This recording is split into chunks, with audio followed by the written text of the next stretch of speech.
Hey, Kilted Warrior here. Remember to subscribe if you enjoy the content. So, what happens when a group of death metal fans who love Dark Souls create a Souls-like game? Well, you get Mortal Shell with all its bleak and metal glory. So, Mortal Shell, the doom of Souls-like games, tries to diverge enough from the Soulsborne formula to be unique in its own right, while keeping enough elements of those games to be considered the love child of From Software and id Software. I'll be taking a look at its combat, gameplay systems, story, lore, and presentation to see if it holds up as a classic Souls-like game, or if it's just another pretender to the Souls throne. So, let's find out. Combat and gameplay. Mortal Shell, being the bastard child of the Soulsborne lineage, has many of the core systems of combat and gameplay we would associate with the now legendary genre. Attack commitment, parry, dodge, stamina management, normal enemies versus boss enemies, a death system, and of course, not souls as currency. I'll not go much into these as it's all really par for the course with these sorts of games, and much of what can be said can also be said about other Soulsborne games and Souls-like games. It's a good set of systems. It encourages tactical thinking, resource management, which is all great, so that's fine. Now, I would rather focus on the things that make this game's combat and its progression in particular unique.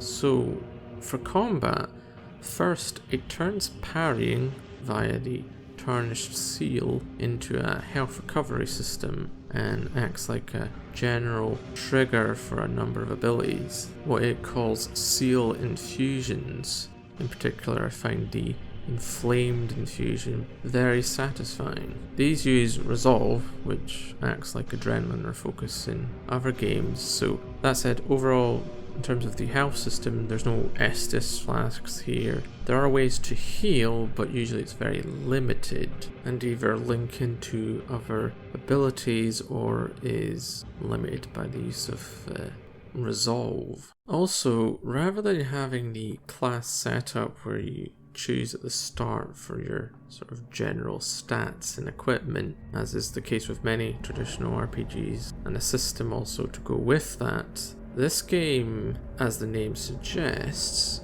turns these into shells, 4 to be exact, and 5 if you get the DLC, which I did not for this review, but I am sure interested in playing it after this. So, shells are the real meat of what makes this game unique. I mean, the word is in the title, so it must be important. So basically, armor and items are wrapped up into shells here, with each getting assigned stats and its own lockable abilities. What's brilliant here is that the game encourages you to switch out with items that allow switching on the fly, so that particularly more advanced players who want to change tactics mid-battle can. That said, they all still keep the key equipment and basic abilities, so they are still easy enough to get the hang of, which is where I should mention Harden. Harden is one of the things that this game has that makes it feel different from Software games. Now, to clarify, I've only played through Elden Ring, as I did a review not long ago, and also I've recently been dabbling in Dark Souls 1 and 2, so this point may be nonsense. So let me know if Sekiro turns out to share some of these elements, as I'm not aware of how Sekiro systems fully work. But yeah, Harden means the game encourages you to skillfully use this recharging ability as often as you can, as it gives you temporary invulnerability and can stagger enemies. But more importantly, it can be activated basically at any time, even mid-attack, allowing you to block almost any attack, then following through with a heavy attack even in mid-air. It's a great mechanic, and though the game was difficult at first for me, once I actually started using Harden and not just using it as a panic tool, but rather as a playmaker, I not only played better, but it made it feel distinct from, say, my Elden Ring character, who usually just rolled about or was hiding behind a shield most of the time, as I have always been terrible at timing parries in games, and this one is no different. See, Mortal Shell is of the opinion that only cowards use blocks. You either parry or you take the hit like a boss, maybe you dodge. In other words, it is the doom of Souls-like games. You either move fast, you kill quick, or you die. Seriously, Eredrim, the poster boy shell of the game, which I defaulted to because I'm a total noob, is basically medieval Doom guy. Yes, you even get a fantasy medieval bazooka. Anyway, Harden is great, and since I'm terrible at parrying, as I said, it's very strong in this game and allows you another option to stand in with enemies, which I appreciated. As for the bosses in the game, they're not as extensive or numerous as other Souls-like games. They're good, probably a bit too easy, but for a terrible player like me, I quite like that. They were difficult enough without ever bordering unfair, and if using Harden properly, they're really no issue. Anyway, that's the basic principles of what is solid additions in this game. That said, it brings us to how progression is handled and the difference between the shells themselves. In progression systems, we see Mortal Shell continue to deviate from Soulsborne games, with its abilities being locked not just with tar, i.e. souls, or runes, but also with glimpses. Glimpses are meant to refer to how our body-hopping entity which we play is being able to see more about the shells they inhabit, or at least the memories of the shell they inhabit, as they get more familiar with it. And familiarity is another part of progression, as all items you consume have familiarity as an element, where you first don't automatically know what a thing actually does, which I think is a pretty cool system, but as you use it, eventually you will get a bonus effect. For example, poisoned mushrooms, which will grant you immunity once you get full familiarity with it. Before that, they just simply poison you. So overall, a cool way to handle consumables. So glimpses, which are gained through certain consumables but also dropped by enemies, feed into the shell's progression, which has its own familiarity and is about its capabilities. That is, you become aware of what they were able to do in life. So Haros focuses heavily on hardening and being a relatively balanced character. Solomon is the parry resolve king. Teal is the stamina heavy with benefits from poison attacks being used. He's also the most nimble and best at dodging. And finally, the face of Mortal Shell in Eredrim the Venerable, who is basically Doom guy. He tanks, he hits like a truck and staggers everything. Yeah, Eredrim is the easy mode for noobs like me, I feel. Me personally, I used Eredrim most, and Teal also I used it quite a lot earlier on. I'm terrible at parrying in all games, so Solomon seemed ill-advised, to say the least, for me. And you have Haros, who simply is a worse Solomon. He has worse stats overall, and yeah, he's just worse, I feel. Yet regarding the options for these shells, what's great is that if you max out a shell, you can then buy items with your excess glimpses and then transfer them over to other shells effectively, encouraging you to go back to them and improve them. I did this with Teal at the end to just try and see what he could do with more of his abilities unlocked. So the shells and abilities, which thank goodness we have a game where the perks, or abilities in this case, do not fall into the generic boosts trap. I mean, look at Eredrim's and Teal's for example. Eredrim gets abilities that make him synergize quite well with a quicker weapon that you can get, as he's able to stagger on hits. He gets stacking damage, which benefits the low damage weapons the most, and with a low stamina cost, they benefit Eredrim, who has the worst stamina in the game, so it allows him to actually dodge back when he needs to, when he's making a combo. Oh yeah, and he can also do a Spider-Man by not pulling his punches and turning enemies into pulp. Then on the other hand, with Teal, who can create poison clouds and then get another ability which allows him to heal from that. So basically he does a parry, succeeds, and then suddenly he's healing for a good bit of time. And also he has more general abilities that make stamina more valuable as a resource. Of course he has a lot of stamina, so he benefits heavily from that. It's great stuff, and each shell does feel distinct and also benefits from different weapons being available, which brings me to the weapons. So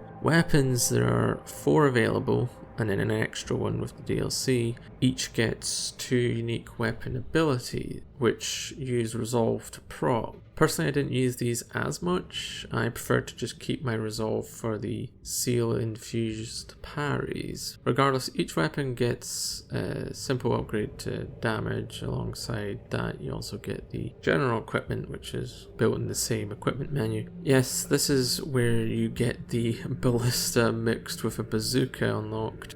I wasn't even aware of it at first when I thought it was just going to be some kind of small bolt shooting weapon on the wrist or something, but no, it is a giant weapon that you carry. Overall, none of this is revolutionary, but I want to draw attention to how the weapons, though they appear like they are for a certain shell naturally, and it's kind of implied, their differences in range, damage, speed lead to some interesting shell weapon matchups. So for me, I started with Teal with the hammer and chisel, which works well enough, and the Mara greatsword for Aerodrome, which conventionally that makes sense. You have the assassin guy gets the quick weapons and the knight gets the heavy one. But then I realized that if you swap these, so I tried swapping them, as Teal has lots of stamina, he can always have enough stamina to jump out of the way, or dodge rather, after a slow powerful attack with the martyr. So it actually works pretty well for him. It allows him to do a lot of DPS and he can do large combos because he's got all that stamina. And then in Aerodrome's case, his abilities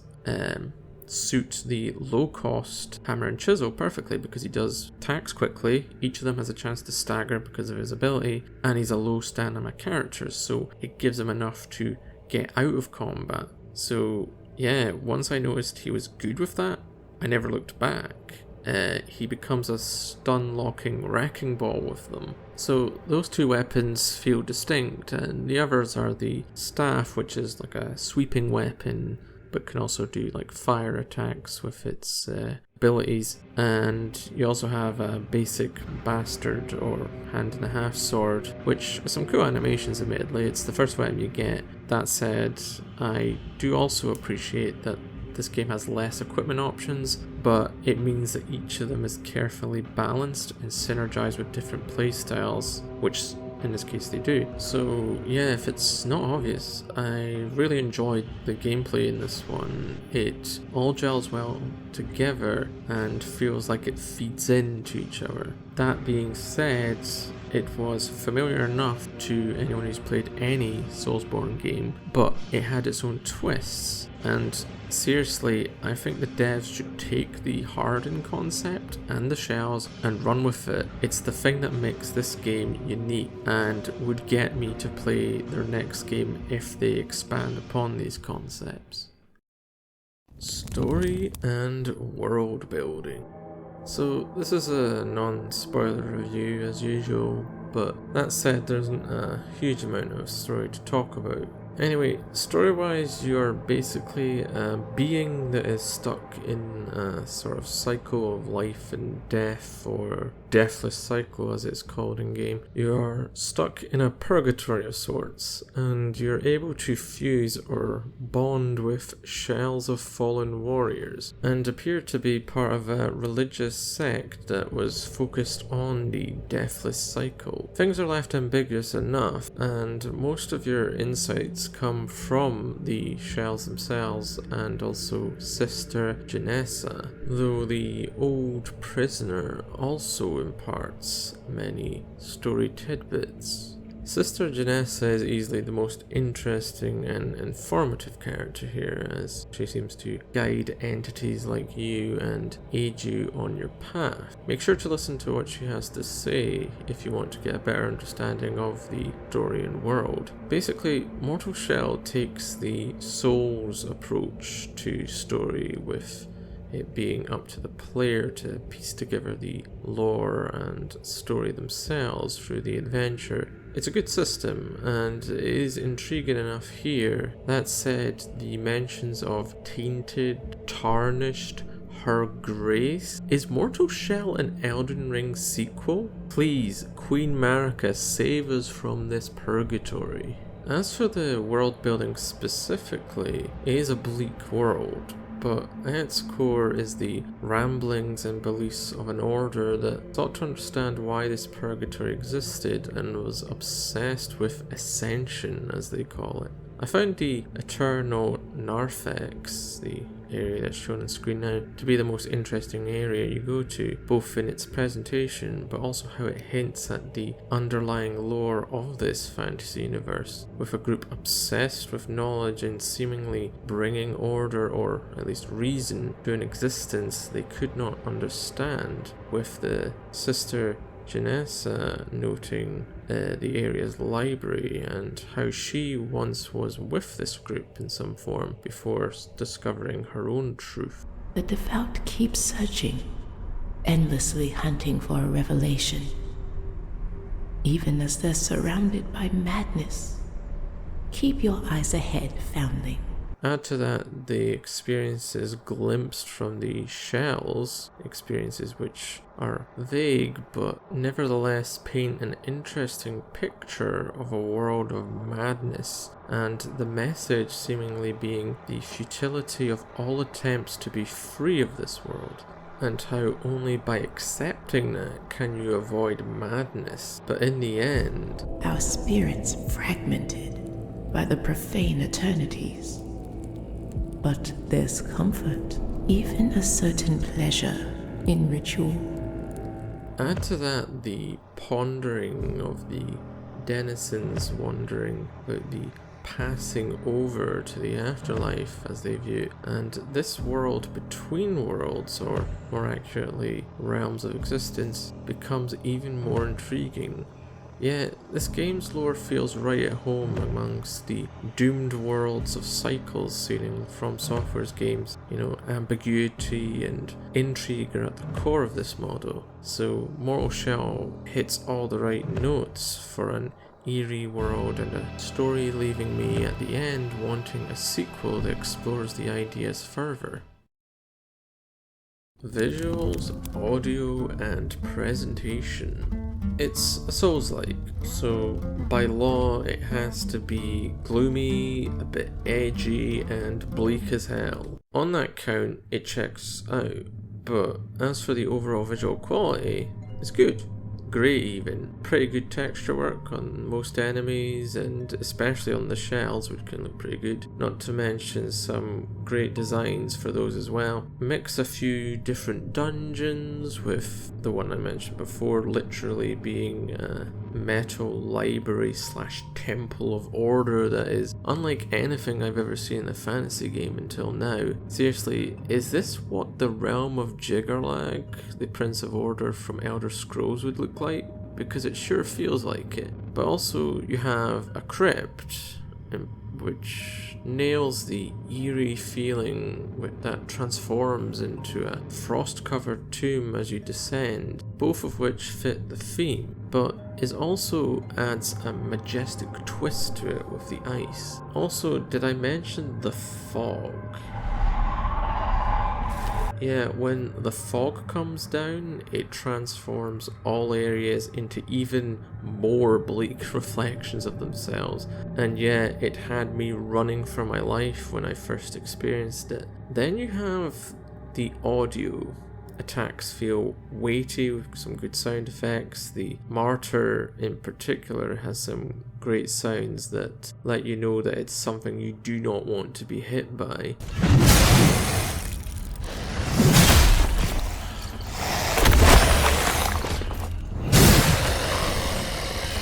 Also the voice work, particularly for Sister Janessa, but also the old prisoner and the shells, is brilliant and really seals the, dare I say, darkest dungeon feel that this game gets from such great voice work that's dripping with regret, hopelessness and madness as well as prophecy. Seized me in the morning. I did not resist. The Elvate proclaimed I was unfit and impure. But I couldn't focus on the verdict. Beneath the shadow of the Immaculate, I felt no pain. And how could I forget the music? Most of the time it's either silent or sitting in the background calmly with ambient themes, but then you hit a boss battle and the gods of metal descend to bear witness. But what I appreciate in this is it doesn't become too metal, if such a thing can even exist, but keeps it to what I would describe as a metal war chant, a more low-key enough soundtrack that does not intrude upon the great sound effects of the clashing metal of swords and armour, but enough for you to say that that was pretty metal when you proceed to kill or be killed in this arena dedicated to metal.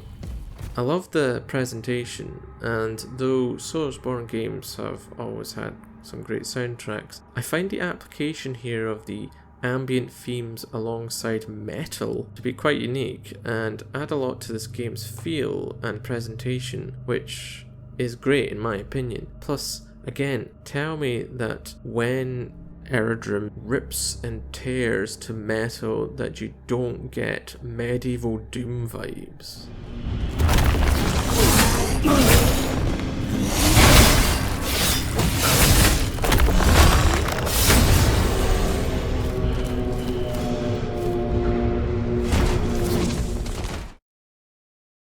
Bugs, performance, and other issues. For the most part it's fine, but I will note that I got 5 crashes and 1 PC lockup when playing this, which is suboptimal in a roughly 10+ hour experience, but it's fine. That said, it may have been linked to the next issue that was, at one particular point, or rather point of a level, I had a horrible set of lag issues and had to turn down the effects in the settings a notch. And at first it didn't fix this area completely. After lowering the effects, while everything remained more or less at max settings, I went away and then returned to the area and it was improved. I had no crashes after that, so be aware of that. You may wish to turn down the effects one notch, at least in the crypt level. Again, I was on a 2060 Super 1080p with DLSS turned on to balanced for reference. As for actual bugs, I had none, except I got stuck on this log until a fight was over. I literally couldn't move away. Poor Eredrin was literally stuck in the mud, it seems, and not a bug, but the game also was not generous here, where I feel that it was a little unfair with where it left my tar and I couldn't retrieve it after falling. That said, with the effects turned down, the game ran perfectly fine with a few bugs, though AI pathing, I will say, can be quite amusing, but again, overall there's no major issues, just be aware of that possible issue with effects causing crashes.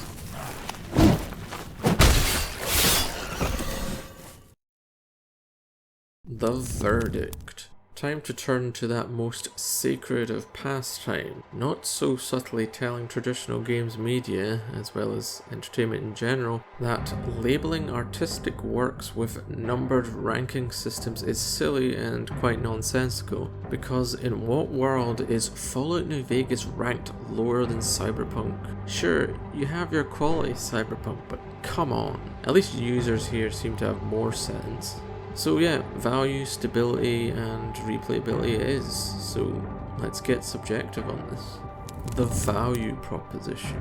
Well, you're getting a core campaign of about 10 to 15 hours depending on how much you do and how bad you are at Souls-like games, and it also has a built-in New Game Plus mode, which is quite seamless and actually makes sense in terms of the story as well, so that's a bonus. So I played it on Game Pass because it was leaving Game Pass this last week, so I thought I better play it then, and it was a steal, I feel, because obviously it's basically free. But on Steam it has a normal price of about £25 and does seem to go on reasonable sales. Obviously at the moment there's the autumn sale going on, or it might have ended by the time I release this, can't remember the dates on it, but at 50% off I'd say it's a pretty good deal, especially if you intend to play the New Game Plus or intend to do multiple playthroughs to try out some builds or something. For an extra few quid you can get the DLC as well, which could add more value. I haven't played it so I won't judge that. So I would say good value, but wait for a sale, and if it does go back to Game Pass, definitely play it. It's definitely good value. How it runs, or stability. As with the bugs section, the game can be unstable, but I found turning down effects to medium fixed all of those crashes. I stopped having them when I did that, and it also fixed the only major frame rate drop that I had in my entire playtime, and with DLSS support it runs great even on the ye old 2060 Super. So I would say runs well, but be sure to mess around with some of the graphical settings to get it right. Replayability. I would say it's decent. You see, I mainly used 2 of the shells with my first playthrough, and I would play through again with the other 2 and was planning to until it was snatched out from my Game Pass the other day. So yeah, to me definitely worth 2 full playthroughs with some build experimentation and with the equipment use, and more if you want to really suffer and try New Game Plus, which I tried a little bit, and it seems to buff the health of even the most basic enemies to quite a ludicrous degree, so I don't know how I feel about it, but seems like some people might enjoy that. So overall, decent replayability, but nothing special. The final verdict. It's great. It is the Souls bastard that I have always wanted. Would definitely legitimize it into the pantheon of Souls contender games. It doesn't feel like playing it is a chore, and with a good runtime, plenty of options for combat, forgiving enough without being too easy, and some brilliant presentation alongside an intriguing set of lore and story. So yeah, good. Kilted Warrior approved. Would go full medieval Doom guy again. That said, I hope you enjoyed the video. Remember to subscribe if you did, or check out the channel for more content like this. Otherwise, have a nice day, and thanks for watching.